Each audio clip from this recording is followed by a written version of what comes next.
Maksud saya, nganalisis Islam itu harus pakai akal.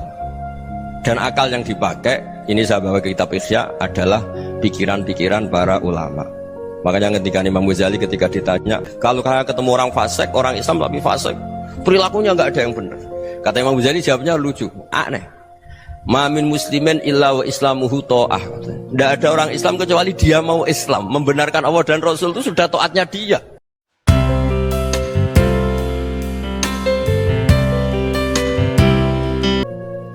Makanya saya sering bilang, akal kita ini cukup untuk mentasdik Rasulullah SAW. Meskipun perasaan kita kadang orang Jawa itu beda. Saya berkali-kali bilang sama peneliti dari Jogja, kenapa sih Gus para nabi itu kok poligami istrinya banyak?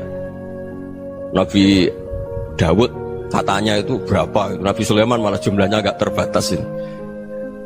Nabi Muhammad itu paling sedikit. Saya tanya gini, perempuan itu orang lemah, jadi kalau nolong orang satu gimana baik, kalau nolong orang dua ya lebih baik, ya sudah kira-kira seperti itu. Paling tidak akal kita masih tahu kalau orang baik itu kan mesti baik, nolong orang satu baik, nolong orang dua ya lebih baik, nolong orang tiga lebih baik. Tapi kalau kamu orang nggak baik, satu saja kamu terlantarin, kamu miskinkan, kamu ya tinggal diukur kan. Kalau orang baik nambah baik, tapi kalau orang buruk tambah buruk.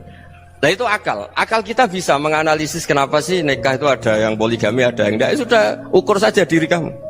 Misalnya kayak saya elek keriting, rabi terus, memperbanyak wong elek. Orang perilaku netok raine dadi elek kabeh gitu. Tapi nak kowe ku ganteng, alim, ganteng, sugih. Anake ganteng-ganteng, berhubung kowe saleh ahli swarga kabeh. Mertua yo bangga karena karir kamu meyakinkan. Ini mertua kamu aja gak bangga mau nambah. Ipar gak bangga, mertua gak bangga, desa kamu yang kamu wayai juga gak beda dengan Nabi ketika nikah Juwairiyah itu nggak ada pernikahan sebarokah Nabi dengan Juwairiyah itu Azharu Rasulillah. Di situ habis perang banyak tawanan, gara-gara jadi besanya Nabi langsung dibebaskan semua karena Azharu Rasulillah. Sekarang besanya Kanjeng Nabi. Dulu Abu Sufyan mangkalnya bukan main sama Nabi, gara-gara putrinya dinikah terus langsung jadi. Kalau kamu kan enggak, nikah satu, nikah lagi, satu kampung musuhi kamu karena istri pertama ya cemburu, yang kedua agak bangga. Wah itu selesai itu di dunia wal akhirah. Maksud saya, nganalisis Islam itu harus pakai akal. Dan akal yang dipakai, ini saya bawa ke kitab Ihya, adalah pikiran-pikiran para ulama. Makanya ketika Imam Ghazali ketika ditanya, fakaifa bi muslimin fasikin asawwaha fi jami'i amri. Kalau kalian ketemu orang fasik, orang Islam tapi fasik, perilakunya nggak ada yang benar. Kata Imam Ghazali jawabnya lucu, aneh. Ma min muslimin illa wa islamuhu ta'ah. Tidak ada orang Islam kecuali dia mau Islam, membenarkan Allah dan Rasul itu sudah taatnya dia. Kok kamu tidak bisa melihat taatnya dia? Dia pikirannya kan ini pemabuk, ini tukang apa. Tapi kata Imam Ghazali, sebenarnya kamu masih bisa berpikir positif. Ma min muslimin illa wa islamuhu ta'ah. Tidak ada seseorang Islam ketika dia milih Islam itu pasti ada taatnya, yaitu tasdik pada Allah dan tasdik kepada Rasulullah SAW. Jadi dengan pola seperti itu, maka di antara guru-guru kita yang modern ya di era Mbah Maimun, di sini ada Habib Ahmad, Habib Salim, syair yang sering dibaca beliau adalah ada orang munajat sama Allah. Ini cerita munajat. Itu orang itu ngendikan gini, ana muznibun, ana mukhtiun, ana asi, huwa rahimun, huwa ghafirun, huwa afi. Ya Allah, saya mukhti, saya orang yang salah. Ana muslim, saya orang yang dosa. Ana asin, saya sering maksiat. Tapi engkau ya Allah, engkau ghafir, pemaaf. Engkau rahim, maha pengasih. Engkau afin, yang mudah memaafkan. Kata orang ini, ya agak kurang ajar, tapi saking senengnya sama Allah. Qobal tuhunna salasatan bisalasat. Ya gini saja ya Allah, sifat engkau diadu dengan sifat saya. Engkau Tuhan, Gusti, nggak boleh kalah katanya.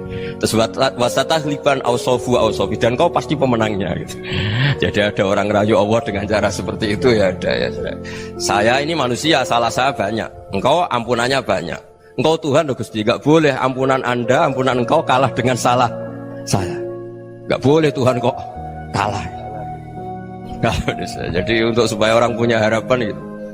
Banyak juga wali-wali yang jadab ketika datang ke makam Rasulullah SAW. Itu kalau dongo ya agak kacau sebetulnya, cara syariat agak kacau. Ya Allah, engkau punya dua pilihan. Jika engkau menjadikan saya soleh, surah habibuk, yang senang kekasihmu, yaitu Rasulullah SAW. Tapi jika engkau menjadikan saya fasik, surah adubuk, yang senang itu setan. Monggo jenengan mau menyenangkan kekasih jenengan, mau menyenangkan musuh jenengan, monggo. Jenengan bebas kok memilih. Mestinya Allah ya senang menyenangkan kekasihnya. Jadi ya, intinya Allah dipaksa untuk menjadikan dia orang soleh gitu. Jadi kayak kemarin itu Pak Gus siapa yang kesini itu kuliah kesini itu sama Habib Ahmad. Saya pertama nggak mau, lama-lama Habib Ahmad ini gimana Gus, orang taunya saya dekat jenengan, kalau nggak kasil saya waduh Beb. Ini kayak doanya wali yang tadi nggak punya pilihan Beb. Nggak ada pilihan ini. Jadi saya mohon muhasabah itu dimulai cara berpikir. Makanya di sini sebetulnya teks ini supaya dapat barokahnya Ihya, ini kitab yang disenangi para habaib, para ulama. Sebetulnya teks di muhasabah itu redaksinya gini ya, yang lengkap. Hasibu anfusakum qabla an tuhasabu wa zinuha qabla an tuzanu wa tahayya'u lil ardil akbar.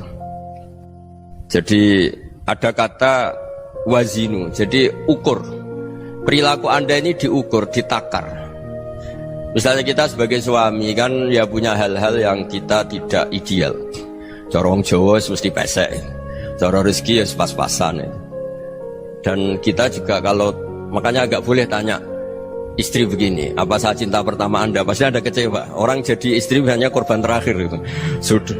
Karena orang kalau ngelamar kemana-mana gak jadi, yang jadi istri itu pasti korban terakhir itu. Jarang istri pilihan pertama, jarang. Ayo semua yang nikah. Rata-rata itu pilihan Anda pertama Pak, dari sekian ditolak di mana-mana terus. Ya perempuan terakhir. Kamu juga korban terakhir. Itu wali-wali dulu kalau ngandani kita itu sederhana. Antal ini masyhur diceritakan Habib Zain bin Semit dalam kitab Al-Manhajus Sawi. Anta lam tajid min nafsika kullama turid. Fa kaifa turidu min ghairika kullama turid. Kamu yang ingin ideal saja, kamu tidak menemukan pada diri kamu untuk menjadi ideal. Kamu kan ingin ganteng, ingin punya uang banyak, ingin perilaku Anda sempurna. Anda saja yang punya keinginan tidak bisa mewujudkan keinginan Anda sendiri. Fa kaifa turidu min ghairika ma turid. Jadi anta lam tajid min nafsika kullama turid. Fa kaifa turidu min ghairika kullama turid. Kamu yang punya keinginan saja. Misalnya saya ingin punya uang banyak, perilaku saya selalu benar, gak pernah salah. Loh, saya yang ingin saja dengan diri saya gak bisa untuk benar terus. Kok kamu berharap orang lain selalu benar? Jadi anta lam tajid ya sama. Kalau kamu menuntut istri kamu itu ramah, neriman, apa kamu neriman sama wajah istri Anda gitu? Engkau ya pola neng dindi jajaki sana jajaki sini, kamu sendiri tidak tahu apa. Jadi itu nasihat yang luar biasa. Anta lam tajid min nafsika kullama turid, fa kaifa turidu min ghairika kullama turid. Kamu mau menghormati semua orang? Tidak mau kan? Kemudian Anda berharap semua orang menghormati kamu. Kamu tidak ingin kan orang lain semua menghujat kamu. Sementara kamu enak aja menghujat orang lain. Makanya Rasulullah SAW luar biasa ketika bikin kaidah sosial. Apa la yu'minu ahadukum hatta yuhibba li akhihi ma yuhibbu li nafsi. Jadi kalau ukuran iman itu sederhana. Kalau sesuatu itu baik, nyaman bagi Anda ya bayangkan itu pada teman Anda. Misalnya Anda bangun tidur sudah acak-acakan, gak punya uang, utang jatuh tempo, kan gak ingin ketemu orang. Ya kamu jangan bertamu ke jenis ini, karena kalau dengan kamu yang alami juga gak siap ketemu orang. Makanya ada Habib Alim itu dilapuri sama seseorang. Beb, dulu teman saya itu ketika saya kaya itu sering main ke saya. Setelah saya miskin, mereka tidak main ke saya. Kata Habib itu bagus, sunnah Allah begitu itu bagus. Coba kalau kamu dulu kaya, teman kamu main kan kamu gaya, di rumah ada makanan, bisa hormat tamu. Setelah kamu miskin jadi buruh manol di pasar atau buruh bikin botol, teman kamu datang, malu enggak kamu? Mendingan enggak datang gitu. Akhirnya baru, oh ya alhamdulillah kalau gitu.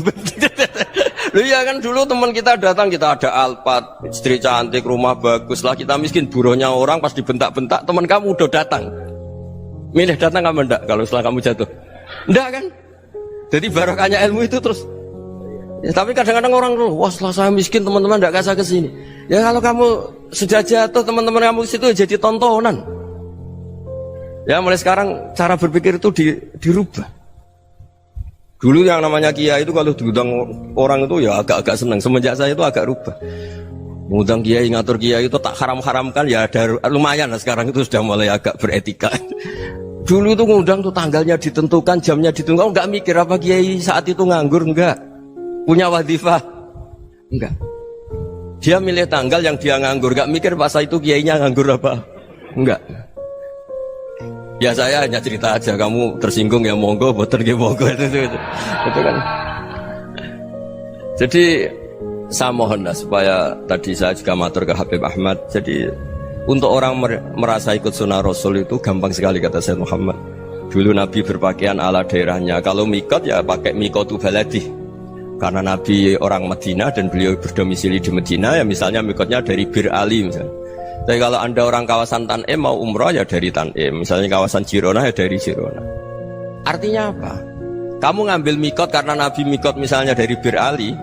Bukan berarti kamu harus seperti Nabi di Bir Ali, kamu orang Mekah, misalnya kamu orang Tanim, orang ya harus dari mikotu apa? Baladi.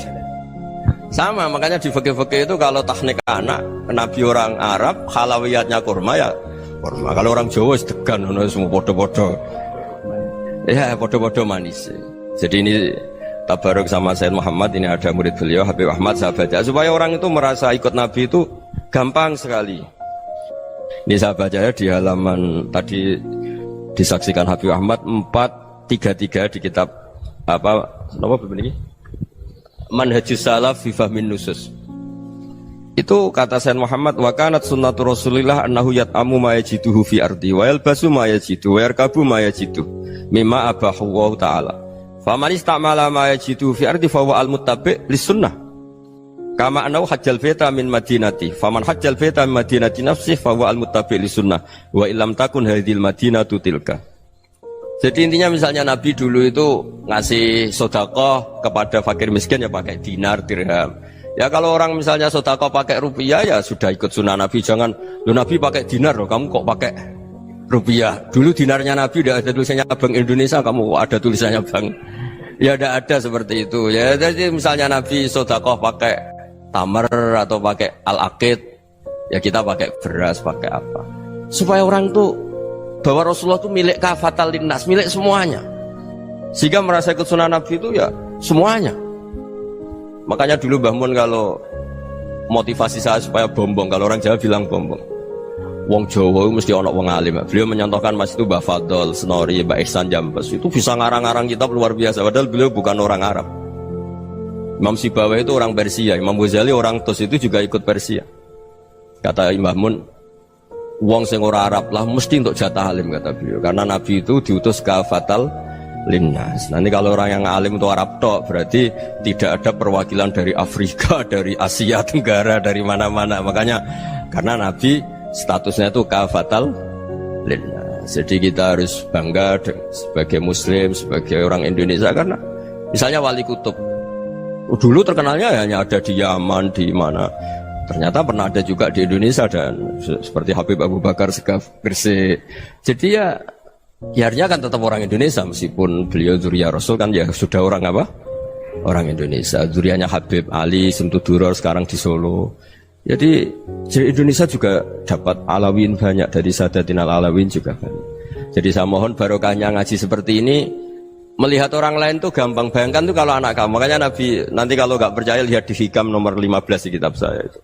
Di situ dijelaskan oleh Hikam, jangan-jangan semangat Anda pada orang yang maksiat, pada orang yang keliru supaya dihukum itu karena kebetulan itu udah anak Anda, itu udah keluarga Anda. Coba kalau itu keluarga Anda.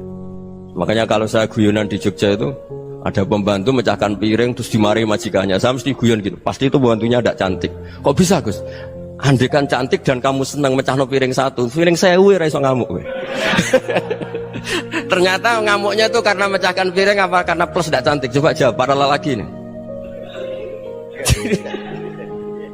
Kamu marah sama orang maksiat tuh karena maksiat, karena plus itu udah anak Anda. Bayangkan kalau itu anak Anda. Itu hebatnya Rasulullah SAW. Karena kita yang salah pun kadung umatnya, Nabi tetap ngasih fasilitas syafaati li ahlil kabair min ummati. Kayak apa baiknya Nabi? Nggak ikut maksiat tapi ikut fasilitasi ngasih syafaat. Loh kalau li ahlil ibadah kan wajar. Nabi ketika ini syafaati li ahlil kabair min ummati. Ya karena tadi logika yang dibangun Rasulullah itu logika yang luar biasa. Kita semangat orang lain kena hukuman itu karena kita tidak punya ra'fah, tidak punya rahmah. Coba kalau Rasulullah yang bil mu'minina ra'ufur rahim, semangatnya itu mendoakan supaya tobat, mendoakan diampuni. Dan itu juga yang diperintahkan oleh Allah Subhanahu wa taala, wastaghfir li dzambika walil mu'minina wal mu'minat.